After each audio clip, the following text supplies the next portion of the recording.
Bapak ujiannya beda, saya ujiannya beda. Ujian Ustadz Somad sekarang popularitas.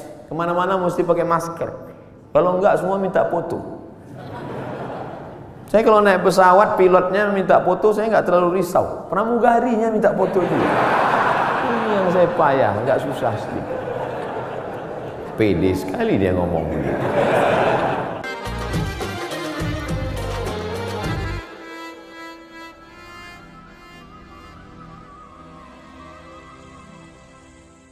Bismillahirrahmanirrahim.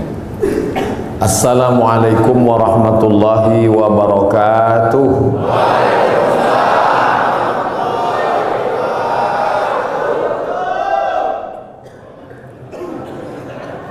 Begitu kalau tentara menjawab. Alhamdulillah wassalatu wassalamu ala Rasulillah wa ala alihi wa sahbihi wa man da'a bi da'watihi wastanna bi sunnatihi ila yaumi liqa'i rabbih. Rabbi shrah li sadri wa yassir li amri wahlul 'uqdatam min lisani yafqahu qawli. Saya berceramah di tengah TNI, tentara ini rasanya sudah sering. Perasaannya ngeri-ngeri sedap.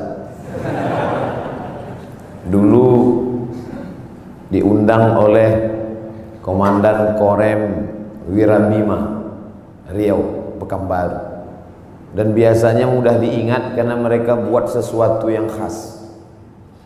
Itu teringat terus karena saya disuruh ceramah di atas mobil seumur-umur. Jadi ada sesuatu yang membuat kita teringat. Berganti waktu itu Pak Nurendi, berganti komandan yang baru, itu teringat juga karena unik juga yang dia buat. Tiba-tiba datang ke rumah saya seorang tentara, Pak Dewa namanya. Pulang saya diberitahu tadi ada tentara datang. Saya tanya ngapain? Ngambil baju.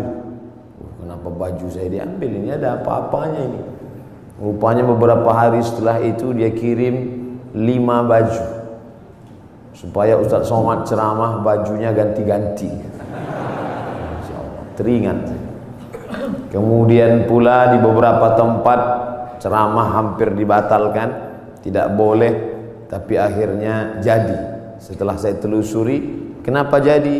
Karena Bapak Dandim berani bertanggung jawab kalau ada hal-hal nanti yang bisa membuat Ustadz ceramahnya tidak jadi. Jadi saya di kesempatan ini tak dapat disebut namanya satu persatu, ingin mengucapkan banyak terima kasih kepada TNI yang sudah memberikan kontribusi dalam bidang dakwah. Mereka tidak berceramah tapi memberikan jalan. Kata Nabi, man jahaza ghazian, siapa yang memberikan jalan untuk dakwah maka dia sama seperti orang yang berdakwah. Dan siapa yang paling mulia nanti di hadapan Allah belum tentu yang ceramah, boleh jadi kameramen, karena mereka yang menshoot kemudian mengupload dan ditonton orang banyak. Oleh sebab itu siapa yang paling besar pahala jasanya di hadapan Allah? Mudah-mudahan kita semua nanti melihat amal kita di hadapan Allah, dan kita bersama di masjid ini, bersama di majelis duha ini, bersama di masjid Maulid Nabi Muhammad SAW, bersama pula kita nanti di surga Jannatul Firdaus. Kalau nanti Bapak Ibu mencari-cari kenapa Ustadz Abdul Somad tidak ketemu, tidak nampak di surga, cari di ruang VVIP. Kenapa Ustadz tiba-tiba ingat VVIP? Mengingat saudara-saudara yang di atas. Mereka ini ruang VVIP. Masya Allah, tabarakallah. Mengapa saya diundang dalam acara peresmian masjid? Memang itu doa saya selalu, dan saya sampaikan di beberapa ceramah. Tolong jangan undang saya peletakan batu pertama masjid, tapi undanglah saya pada acara peresmian peletakan keramik terakhir. Alhamdulillah doa itu dikabulkan Allah Subhanahu wa taala, dan yang mengundang saya Direktur Keuangan. Bangga kita. Tidak mungkin acara apapun terjadi kalau tidak ada izin dari keuangan. Semuanya bicara uang, materi, duit. Oleh sebab itu kebanggaan luar biasa. Dan ternyata Bapak Direktur Keuangan TNI, Bapak Brigjen TNI Temas, ujungnya titel saya lupa. Beliau tidak melupakan pendahulu beliau disebutkan yang ke-17, ke-18, ke-19, ke-20. Ini yang sekarang terjadi krisis di tengah masyarakat kita, melupakan orang masa lalu. Siapa yang melupakan sejarah, maka dia sudah kehilangan pondasi, rapuh. Ini bangunan tegak berdiri karena ada pondasi. Abu Bakar Siddiq tidak mau naik ke atas mimbar di lantai 3. Mimbar Nabi itu lantainya 3, 1, 2, 3. Abu Bakar kalau khutbah di lantai 2 saja, di tangga nomor 2. Ketika ditanya kenapa tidak mau, karena yang tegak di tempat 3 ini Nabi Muhammad SAW. Ketika Abu Bakar meninggal, naik Umar tidak mau di lantai tangga nomor 2, dia tegak di nomor 1, di bawah. Ketika ditanya kenapa, karena yang layak di sini hanya Abu Bakar, yang di sini adalah Nabi. Mereka dulu begitu, orang sekarang enggak. Malah dia ganti itu tangga semua, ganti yang baru. Tidak menghormati orang masa lalu. Apa itu pendahulu itu, enggak buat apa-apa kata dia. Tapi hari ini saya sedang diajarkan, wahai Abdul Somad, hormati pendahulu, hormati orang masa lalu. Kalau bahasa Bung Karno-nya, jas merah. Jangan sekali-sekali melupakan sejarah. Walaupun TNI jasnya hijau. Oleh sebab itu maka kadang ada nasihat itu sesuatu yang diutarakan dengan lisan, lidah, kata-kata, tapi ada perbuatan, action. Dalam pepatah Arab dikatakan lisanul hal afsah min lisanil maqal. Action, perbuatan jauh lebih berkesan daripada ucapan.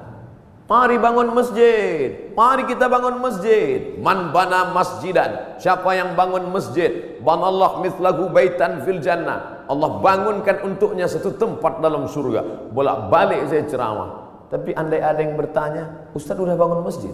Belum.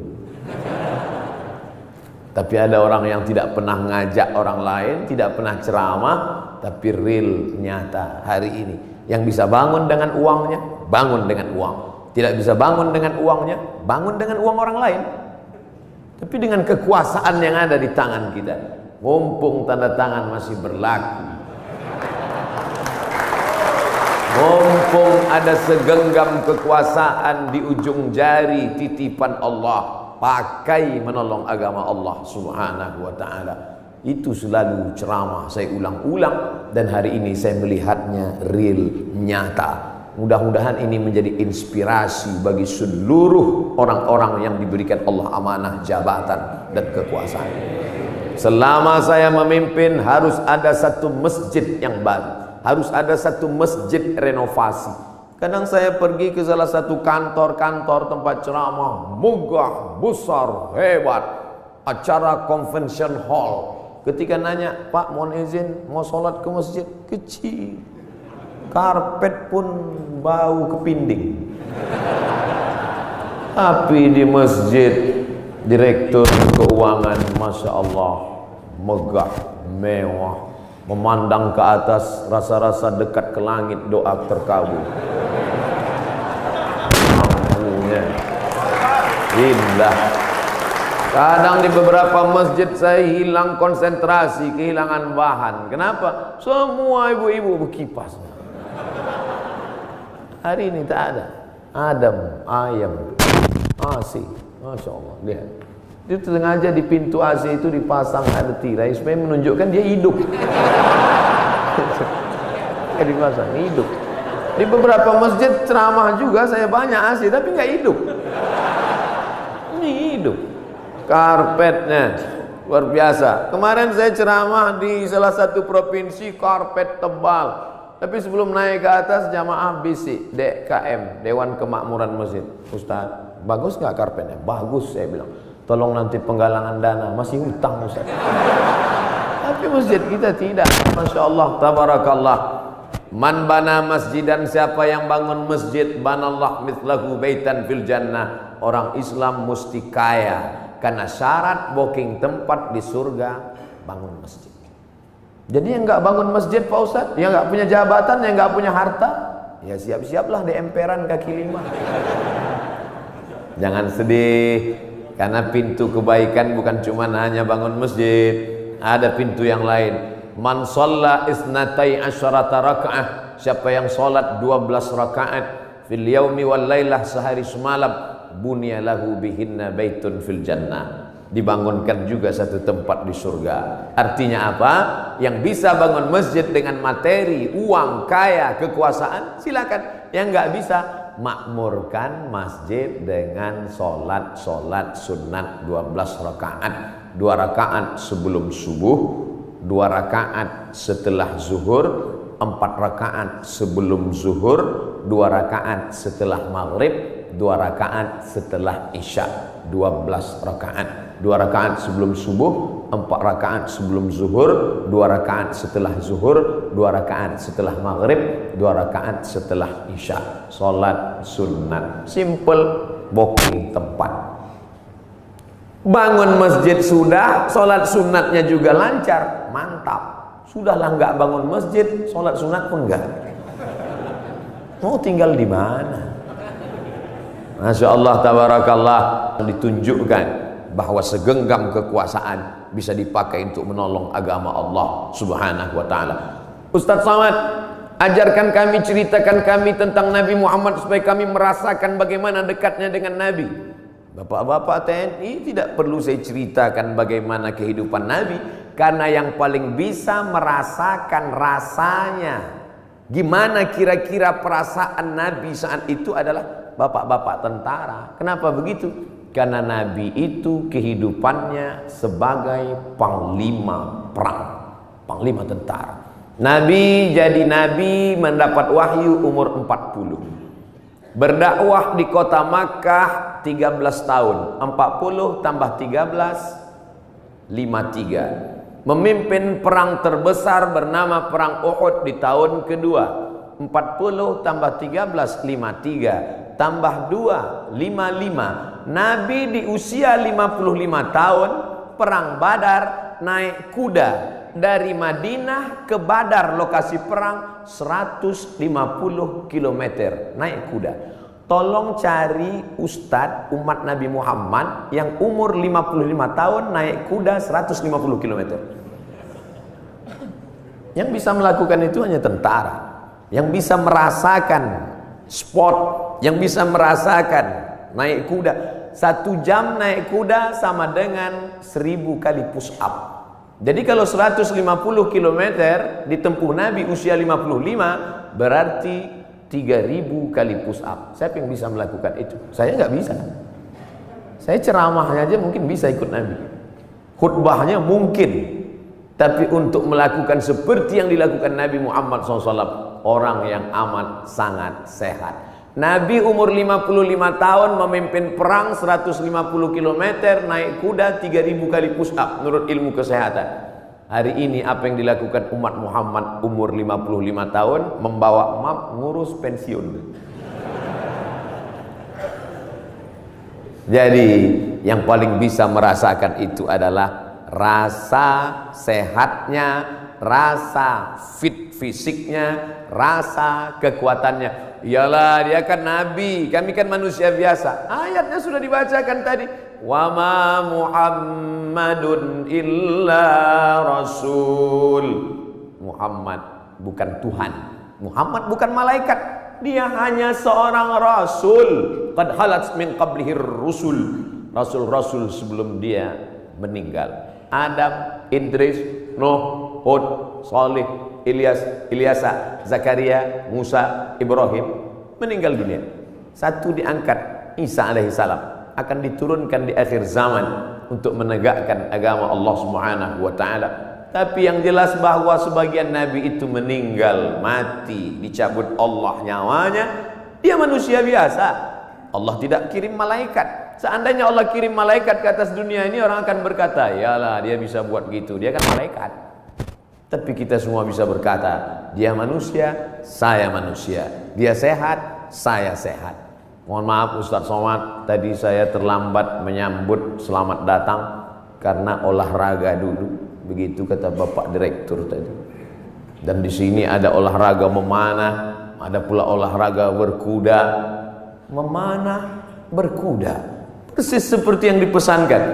Alimu auladakum, ajarkan anak-anak kamu as-sibahah, berenang, ar-rimayah, memanah, warukubal khail, berkuda. Cuman yang saya heran, kenapa yang disebutkan cuman memanah dan berkuda? Berenangnya mana? Ternyata tentara tidak perlu disebut berenang, karena kalau tidak lulus berenang tak mungkin lulus jadi tentara. Memanah, tepat sasaran. Untuk apa lagi memanah? Kan sekarang sudah ada senjata.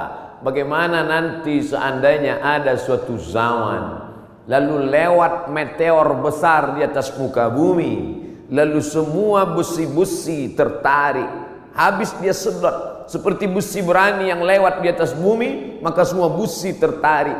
Apalagi yang bisa kita pakai kecuali memanah? Sehebat-hebatnya penembak sniper, tak ada lagi peluru, tidak ada lagi senjata, yang ada hanya panah.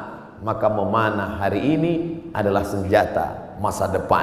Rukubul khail, berenang, menunggang kuda. Ustaz Somad cuma ceramah aja. Emang Ustaz pernah naik kuda? Itu yang video dan gambarnya viral, saya naik kuda. Tapi yang megang 4 orang. Ustaz naik ke atas, naik, foto, turun lagi. Memanah juga. Hebat juga Ustaz Somad, kemarin kami lihat video Ustaz memanah, tepat sasaran. Berapa anak panah tepat terus. Yang diupload yang tepat. Yang melesat enggak diupload.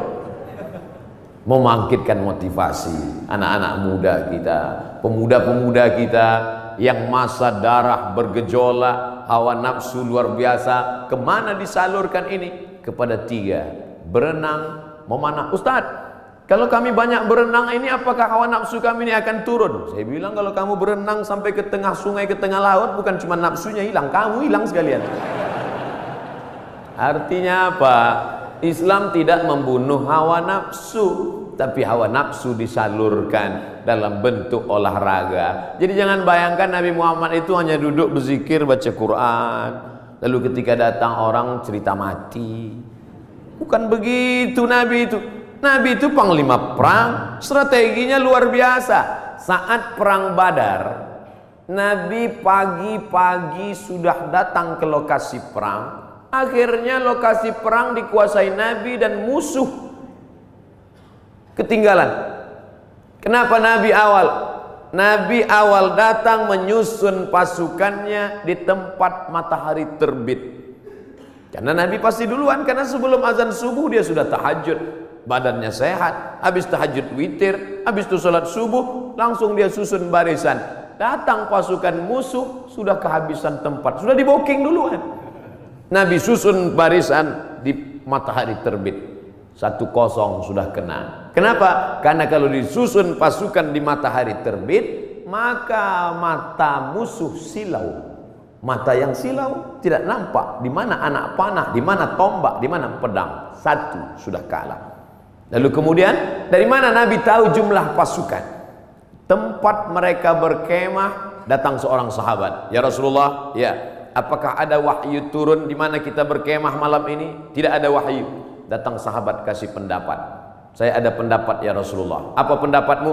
Kita akan berkemah di lokasi ini, tempat oase, tempat air di gurun. Karena dengan menguasai oase, musuh akan kehabisan air minum, karena mereka datang 500 km dari kota Makkah, Madinah, dan sampai di Badar. 2-0 musuh kalah sebelum perang. Apakah Nabi ketika itu datang anak buah sahabat, ya Rasulullah, ini saya ada ide kamu jangan pakai, saya cukup dari Jibril aja. Nabi sebagai pimpinan mendengar saran dari bawahan, padahal dia menerima wahyu dari Allah Subhanahu wa taala. Poin yang ketiga, Nabi SAW tahu berapa jumlah musuh. Hebatnya strategi intelijen Nabi. Bagaimana caranya? Ketika Nabi melihat ada seorang pasukan dari kafir Quraisy mengendap-endap, kata Nabi, tangkap dia. Tapi ditangkap bukan untuk disiksa. Kebetulan yang mereka tangkap ini adalah tukang masak yang mengambil air. Ditangkap, ditanya oleh Nabi, berapa jumlah pasukan kalian? Kata tukang masak, mana saya tahu, saya kan cuma masak. Masa pasukan itu kan yang tahu pimpinan. Nabi tanya, kamu kalau masak pagi siang berapa ekor kambing, berapa ekor onta? Dia sebutkan, makannya sekian seekor onta, masaknya hari ini sekian kambing. Dari jumlah makanan Nabi bisa tahu, kalau begini makanannya berarti pasukan kalian sekitar sekian dan kita akan susun. Nabi perang penuh dengan strategi. Jadi jangan bayangkan Nabi dengan sahabat itu perang bismillahirrahmanirrahim, la haula wala quwata illa billah. Al-haqqu bila nizam yaghlibuhul batil bin nizam. Kebenaran yang tidak dimanage dengan manajerial yang baik akan dikalahkan oleh kebatilan, tapi diatur dengan manajerial yang baik. Nabi strategi cari tempat, dia menang. Strategi awal susunan barisan, dia menang. Strategi berapa jumlah pasukan musuh, dia menang. Setelah siap strateginya, baru dia berdoa di tengah malam. Saat dia berdoa itu dari Isya sampai subuh, datang Abu Bakar tengah malam mendekati Nabi. Hasbuka ya Rasulullah, wahai Nabi Muhammad, cukuplah berdoa itu, berhenti, doamu pasti dikabulkan Allah. Tetap dia berdoa sampai subuh. Lengkap persiapan mental, spiritual, kecerdasan intelijensia otak, dengan kelembutan hati berdoa. Hari ini orang hanya berdoa tanpa berusaha, berusaha tanpa berdoa sombong, berdoa saja tanpa usaha pesong. Pesong bahasa Melayu gila. Kesiapan inilah yang agaknya dimatangkan. Alhamdulillah hadir juga bersama kita Bapak Direktur Bintal, hadir bersama kita. Bimbingan mental, spiritual ini harus terus dijaga. Ustaz Abdul Somad, di keuangan ini harus terus mentalnya dijaga. Kenapa begitu Pak? Tantangannya luar biasa. Tantangan apa? Duit. Kalau diawasi kamera CCTV, ada masanya kabelnya dimakan tikus. Kalau diawasi CCTV, ada kalanya pemadaman bergilir. Kalau diawasi atasan akan keluar kota. Maka ditanamkan mental dia. Siapa yang mengawasi dia? La ta'khudhuhu sinatun wala naum.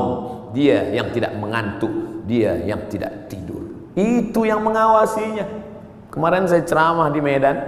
Pagi-pagi selesai ceramah di masjid, makan. Ustaz Somad, kenalkan, saya Fulan dari Kodam 1 Bukit Barisan. Masya Allah. Ya Pak, makan. Allahumma barik lana fima razaqtana wa qina azabannar. Bapak enggak makan? Bapak enggak makan? Kenapa enggak makan? Puasa sunat, puasa. Astagfirullah. Yang ngajak puasa saya, yang enggak puasa saya. Untungnya saya ada alasan. Ustaz enggak puasa, musafir. Dari Riau ke Medan 600 km. Musafir. Sholat ada jamaah kosong. Untung ada musafir. Marilah puasa, marilah puasa. Jadi kalau ada di antara bapak-bapak puasa sunat, itu bukan untuk ngecilin perut. Kalaupun perutnya kecil karena puasa sunat, bonus. Tapi yang utama dari puasa itu adalah merasakan pengawasan Allah Subhanahu wa ta'ala.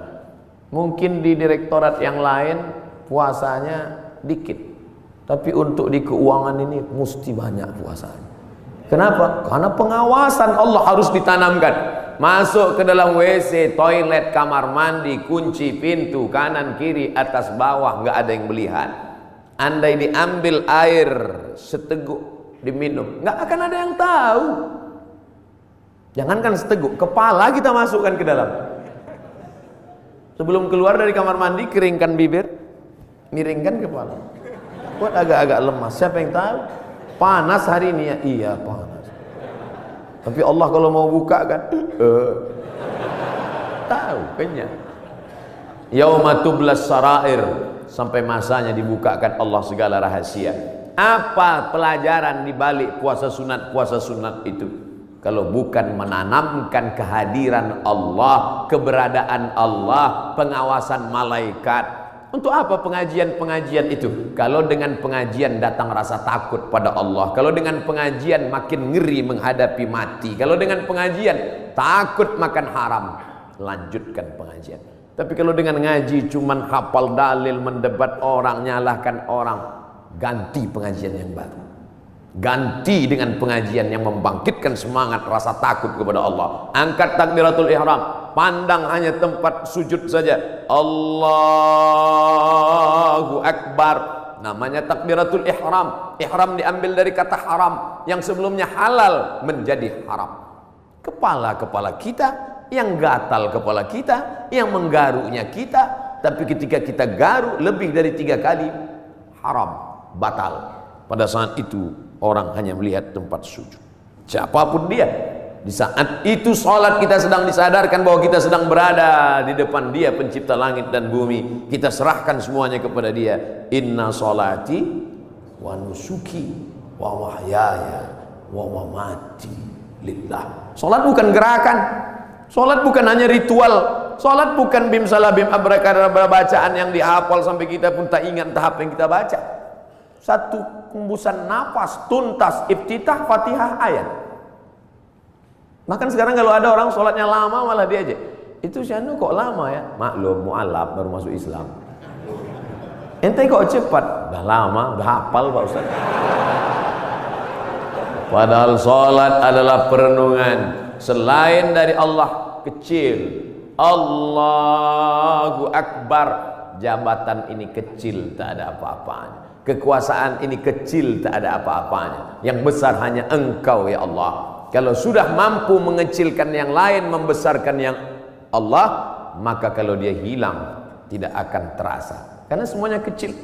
Banyak ibu-ibu yang sudah mampu membesarkan Allah sampai yang lain itu terasa kecil. Meninggal suaminya, slow aja deh. Ibu enggak nangis, kecil Pak Ustaz. Semuanya kecil.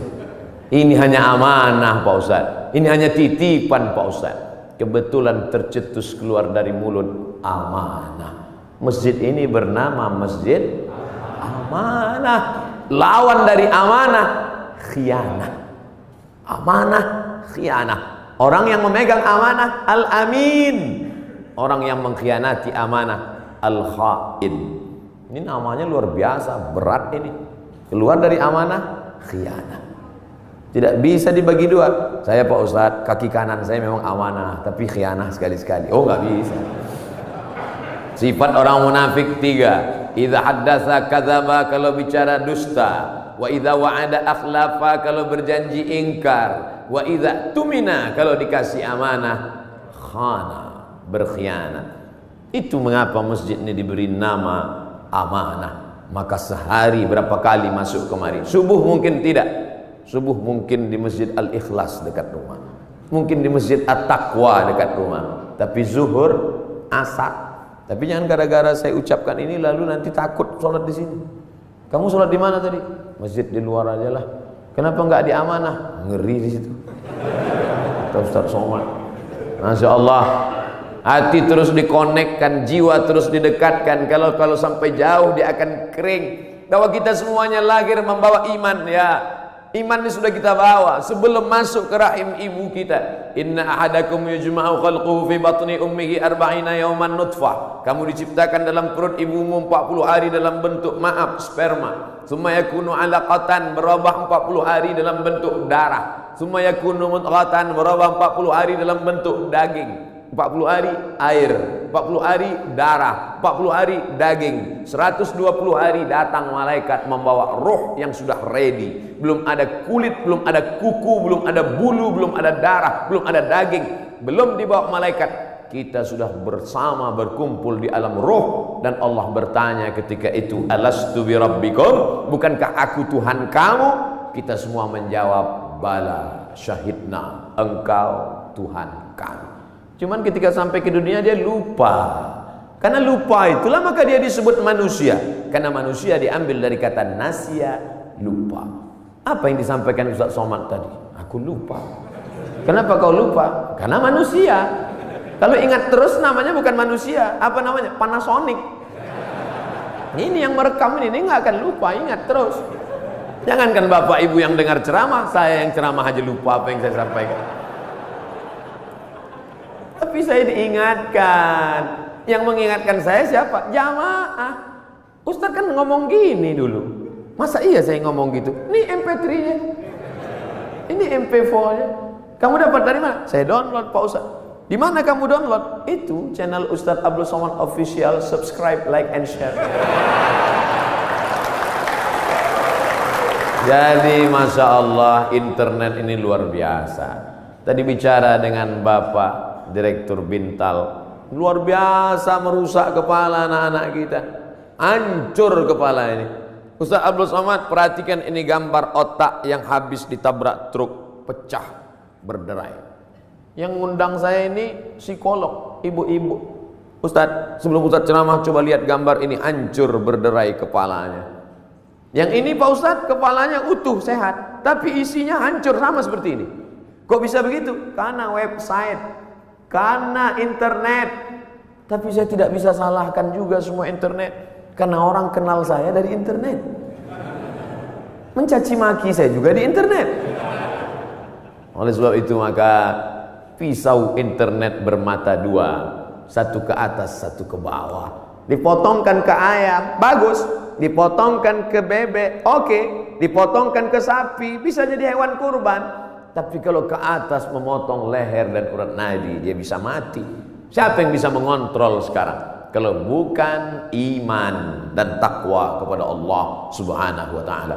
Maka saya bangga, Ustaz Abdul Somad, ini imam kita, ini khotib kita, pakai baju tentara. Kami yang sipil yang tidak punya seragam ini terus terang amat sangat bangga melihat bapak ibu menjadi khotib, melihat bapak ibu jadi imam, melihat bapak ibu menjadi orang yang sholat berjamaah. Dulu susah kalau mau menasihati orang, mari sholat, mari puasa, mari berjamaah. Sekarang saya tinggal simpel aja ngasih tahu, anak-anak SMA, anak-anak pesantren, lihat itu, bapak tentara sholat di masjid, bapak polisi pengajian. Ibu-ibu pun mudah sekarang nasihati anak-anaknya. Lihat tuh, pak polisi sholat di masjid, pak tentara sholat di masjid, angkatan udara sholat di masjid. Pistol mereka besi, bapakmu nggak punya pistol nggak sholat. Mudah memberikan motivasi, mudah memberikan semangat. Oleh sebab itu kebersamaan kita ini, apapun seragam yang kita pakai, itu hanyalah casing saja. Apapun jabatan kita, itu hanyalah jalan saja. Yang kita cari adalah keridhaan Allah Subhanahu wa ta'ala. Kalau berhasil kita melewati ujian-ujian seragam, ujian kekuasaan, ujian jabatan, ujian dunia, ujian popularitas ini sampai kepada puncaknya, maka insya Allah mati kita husnul khotimah. Tapi kalau gagal kita dengan ujian ini, bapak ujiannya beda, saya ujiannya beda. Ujian Ustaz Somad sekarang popularitas, kemana-mana mesti pakai masker. Kalau enggak semua minta foto. Saya kalau naik pesawat pilotnya minta foto, saya nggak terlalu risau. Pramugarinya minta foto juga. Ini yang saya payah, nggak susah sedikit. Pede sekali dia ngomong begitu.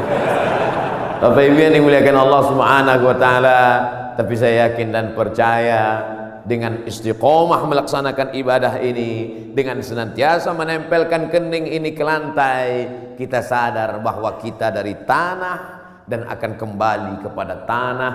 Yang di badan ini pun dari tanah, dilihat warnanya warna tanah, dan akan mati dimakan cacing tanah. Saat diangkat tangan sadar tanah, diusapkan ke wajah bau tanah, dan kau akan mati dimakan cacing tanah. Abdul Somad yang diciptakan dari api, tolong angkat tangan. Berarti setan.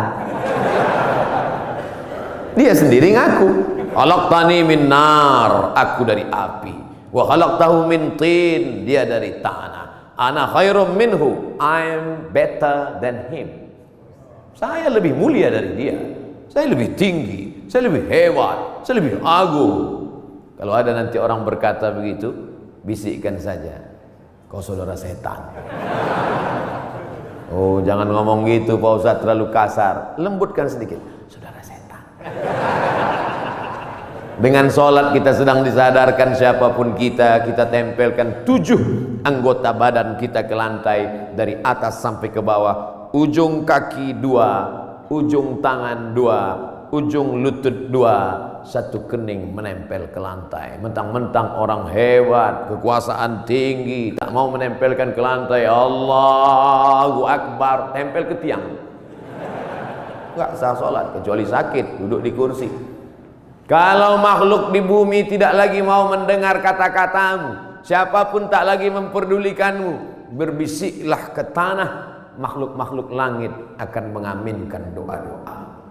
Bangun di tengah malam, mengadu kepada Allah. Ngadunya pada Allah. Sekarang banyak orang ngadu ke Facebook. Semua diadukan di wall Facebook, Twitter. Makin dibaca komennya, makin stres, depresi, bersunyi-sunyi di tengah malam. Kalau sudah Allah berikan pertolongan, intan surullah, kalau kau tolong agama Allah, Allah yang akan menolong kamu. Lari ke atas bukit Safa, tidak ada air. Lari ke atas bukit Marwah, tidak ada air. Di mana air itu datang? Air datang bukan dari tumit Hajar yang mencari air, tapi air dari tumit Ismail yang belum pandai berjalan. Hanya bergeser saja kakinya di atas pasir, memancar air Zamzami, air berkumpullah. Cerita ini 3000 tahun yang lalu. Karena Nabi Ibrahim pindah dari Babilonia ke Palestina 1800 sebelum Masehi. Sekarang sudah 2000, lebih 3000 tahun yang lalu. 1800 tambah 2000, 3819 tahun yang lalu. Cerita tentang air memancar. Saya kira ini hanya ada dalam buku-buku, dalam Al-Quran, dalam hadis Nabi, dalam sejarah. Ternyata hari ini tentang cerita air memancar saya dengar lagi pagi ini. Yang cerita siapa? Bapak Direktur Keuangan, Ustaz Somad. Saya gali tanah untuk ngambil jeruk, keluar air. Itulah air mineral yang saya minum pagi tadi. Kenapa Allah berikan air ini? Andai tadi mereknya tidak dirubah, saya tak bisa bedakan ini air dari mana. Sama seperti yang selama ini saya minum. Dari mana air ini datang? Dari Allah. Untuk apa? Ternyata persiapan pembiayaan pondok tahfiz Al-Quran yang sudah dibina dari sekarang. Datang rasa malu saya dalam hati. Saya selama ini cuma ceramah saja. Siapa yang membantu pondok tahfiz Quran? Siapa yang membuka pendidikan Al-Quran? Siapa yang menolong anak yatim untuk sekolah bantu Quran? Itu yang akan menolong di hadapan Allah. Makanan yang kau makan akan busuk, pakaian yang kau pakai akan lapuk, yang kau sedekahkan itu yang akan menolong di hadapan Allah. Andai ada yang bertanya, berapa anak tahfiz Quran yang Ustadz tolong? Jangan tanya-tanya. Ternyata Bapak sudah buat duluan. Ini pondok tahfiznya, pembiayaannya dari mana? Allah yang memberikan. Makin kuat keyakinan saya. Lama-lama saya bingung. Saya datang kemari ini ceramah atau belajar? Ternyata ada ilmu yang ditulis di atas kertas, tapi ada ilmu yang datang dari Allah langsung real nyata.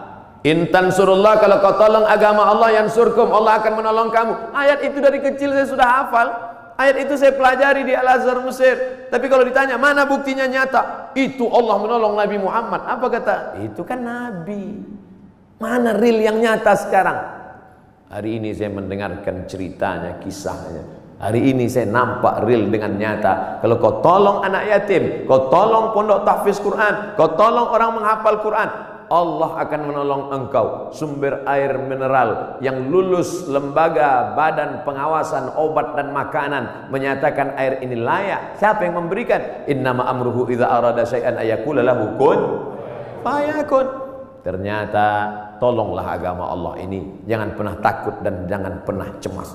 Kadang-kadang kalau terlalu banyak orang menakut-nakuti kita, kita jadi takut juga. Kita sudah berani, tapi karena ditakut-takuti orang, kita pun jadi takut juga. Ini Ustaz cerita tentang siapa? Tentang saya. Saking banyaknya yang membuli kita, kita jadi cemas juga lama-lama. Tapi rupanya semakin banyak cerita kita dengar tentang turunnya pertolongan Allah. Ala inna nasrallahi qarib. Yakinlah pertolongan Allah itu dekat. Jangan pernah takut dengan akhir masa pensiun. Nanti saya akan makan apa, nanti saya... Berapa banyak orang berpikir nanti pensiun makan apa, malaikat maut datang malah sebelum pensiun. Malaikat maut tidak pernah datang melihat akte kelahiran. Berapa banyak orang sehat mati mendadak, yang divonis mati, nggak mati-mati. Saya berapa kali ketemu ceramah dalam pengurus masjid, Ustaz Somad. Nanti habis ceramah kita makan ya, oke. Bedanya kalau di masjid lain setelah ceramah baru makan. Di kantor keuangan TNI sebelum ceramah udah makan duluan. Tabarakallah. Ketika selesai makan, kata Pak Ketua Dewan Kemakmuran Masjid, Ustaz Somad, saya ini sudah divonis, kata dokter, kena jantung koroner, harus dibelah urat kaki naik ke atas. Terus saya takut Pak Ustaz ngelihat ayam potong dibelah. Jadi ya saya nggak dioperasi. Katanya berapa lagi umur Bapak? 2 bulan Pak Ustaz. Terus udah 2 tahun nggak mati-mati. Bukan saya ngatakan Bapak Ibu nggak usah cek. Saya tetap medical check up, tetap ke rumah sakit, tetap tanya dokter. Termasuk kurusnya saya ini pun saya sudah konsultasikan ke dokter. Apakah saya ini sakit Pak Dokter? Kata dokter di Batam, Ustadz Somad, Ustadz kalau mau lebih berwibawa tambah beratnya dikit. Gimana Pak Dokter? Minum susu kental manis 3 kali sehari. Pagi segelas, siang segelas, malam segelas. Sebulan akan naik segelas. Oke Pak. Sebulan saya minum, timbang tetap. Saya tanya, Pak Dokter, sudah saya minum kok nggak nambah? Kata dia, Ustadz terima aja, berarti sudah takdir Allah SWT. Yang penting saya sehat. Ini saya ceritakan supaya Bapak Ibu tidak terlalu memaksakan diet ingin seperti saya. Bapak gemuk, yang penting sehat. Ibu bapak yang penting sehat, beribadah.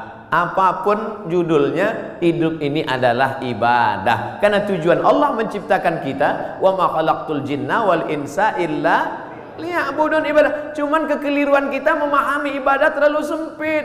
Salat, zakat, puasa, haji, baca Quran, cuman itu ibadah. Padahal di kantor dari jam 8 pagi sampai jam 4 sore adalah ibadah. Kalau dipahami ini, ngurus keuangan negara TNI ini adalah ibadah ringan, dan kita tidak akan mungkin curang. Sebagaimana kita jujur dalam sholat, sebagaimana kita jujur saat di Masjidil Haram, begitulah kita jujur di kantor kita, karena pekerjaan kita adalah ibadah. Tapi jangan dibalik. Nanti pas azan zuhur, Allahu Akbar, Allahu Akbar, tetap buat laporan. Loh, ente nggak ke masjid amanah? Ibadah. Nah, ini harus diluruskan juga. Ada ibadah mahdhah yang pure original, memang ibadah, ada rukunnya, ada syaratnya, ada wajibnya, ada sunatnya, memang ibadah. Sholat, puasa, itu ibadah. Tapi ada aktivitas sehari-hari bernilai ibadah. Ustaz, Allah itu nggak adil loh Pak Ustaz. Loh, kamu bilang Allah nggak adil, bisa kafir, bisa murtad. Masa laki-laki enak bisa puasa sunat, laki-laki bisa zikir, laki-laki bisa baca Quran. Kami Pak Ustaz 9 bulan 10 hari nggak bisa ibadah. Ibu, hamil itu pun ibadah. Hamil itu ibadah, karena akan melahirkan anak-anak yang soleh. Sejak itu alhamdulillah ibu-ibu sudah punya jawaban. Kalau ada atasannya nanya, kamu ini sebentar-bentar cuti hamil, sebentar cuti hamil, apa ini? Ibadah. Malah anak itu adalah ibadah yang tidak akan putus. Kalau ada di antara bapak yang rajin sholat duha, meninggal dunia, putus. Yang rajin baca Quran, meninggal dunia, putus. Tapi ada ibadah yang tidak putus. Waladun salihun, anak yang soleh. Apa tidak bangga Abdul Somad pagi ini? Anak tentara, hafal Quran, sekolah di Yordania, ngomong dengan Ustaz Somad bahasa Arab. Untung saya masih ingat bahasa Arab. Saya sudah pulang dari Arab 2006, 4 tahun di Mesir, 2 tahun di Maroko, S3 di Sudan. Saya cerita ini untuk ngasih tahu bahwa saya bukan Ustaz kaleng-kaleng itu.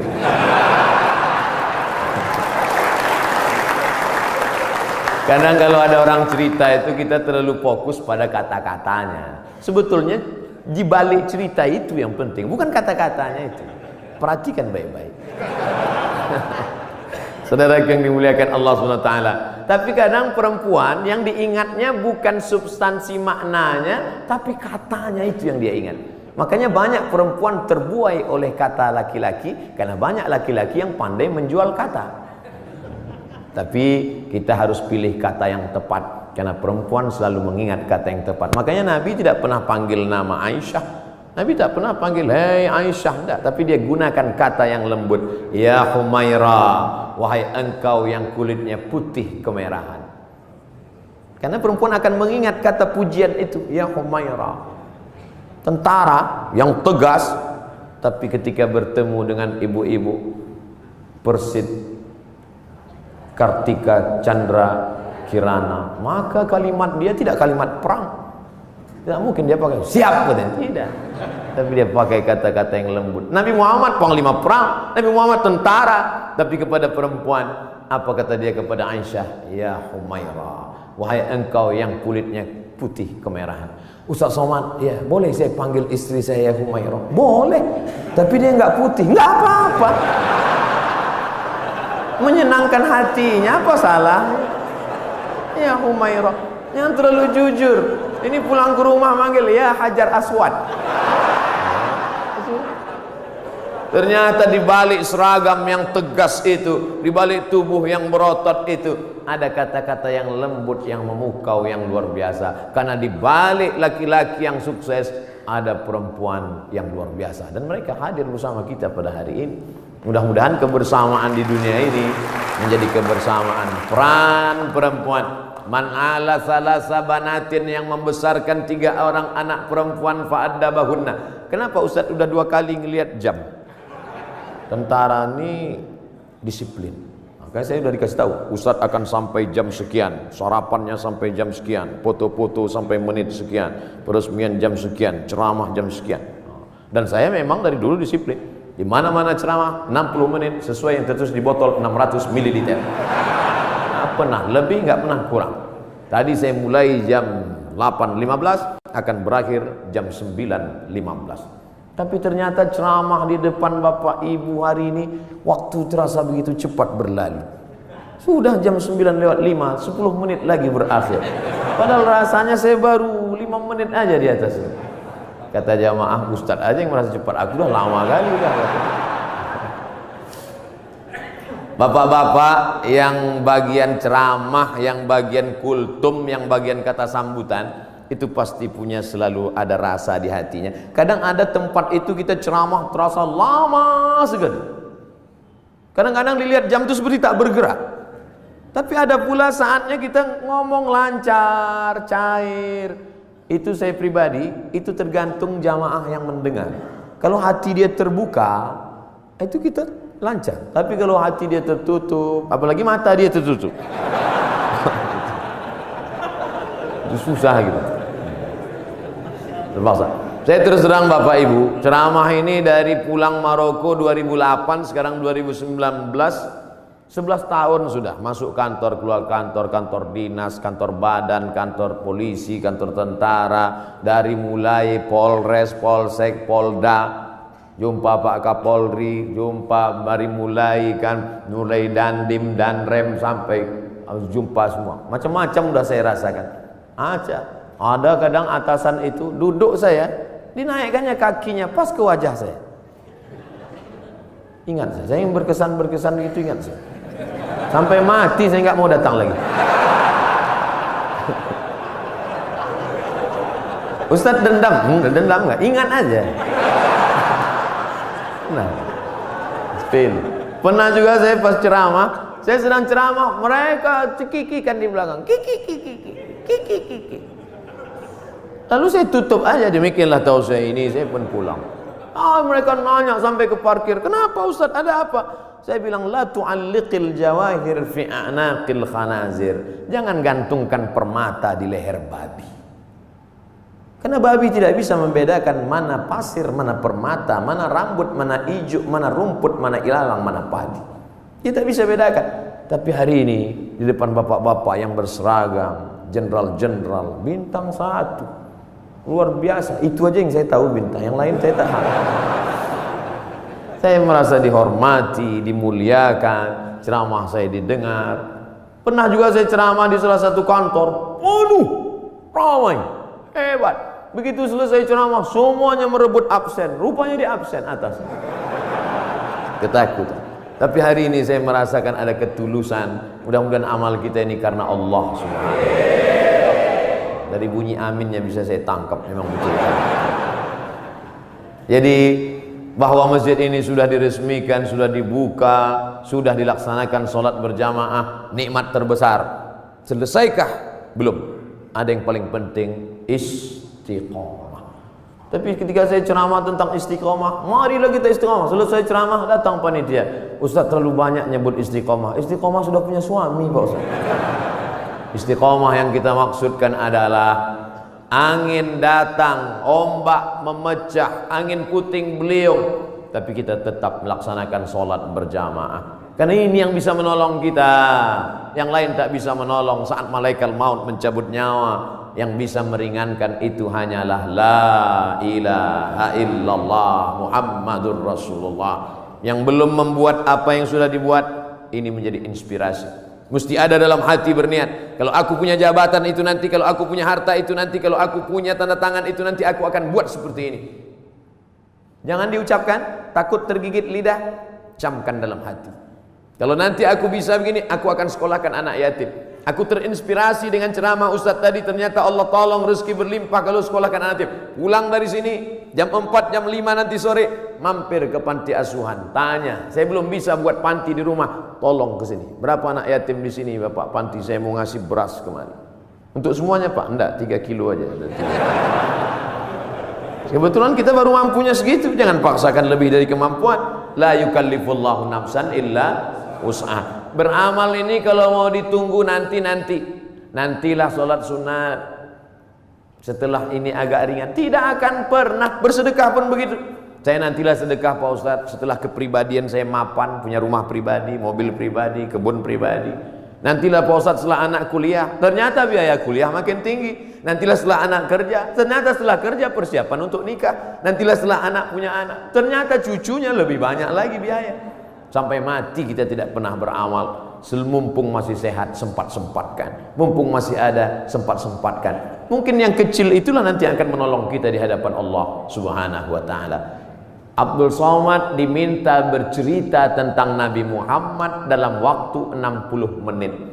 63 tahun mau diceritakan 60 menit. Bahasa Arabnya mustahil. Impossible, tidak mungkin itu. Oleh sebab itu kita gunakan telinga, datang pengajian, ceramah, tausiah, maulid. Wal basar, mata, baca buku. Saya anjurkan di bulan maulid ini beli buku sejarah Nabi, macam-macam. Saya pernah diberi oleh Bapak Dirintel, judulnya Intelijen Nabi.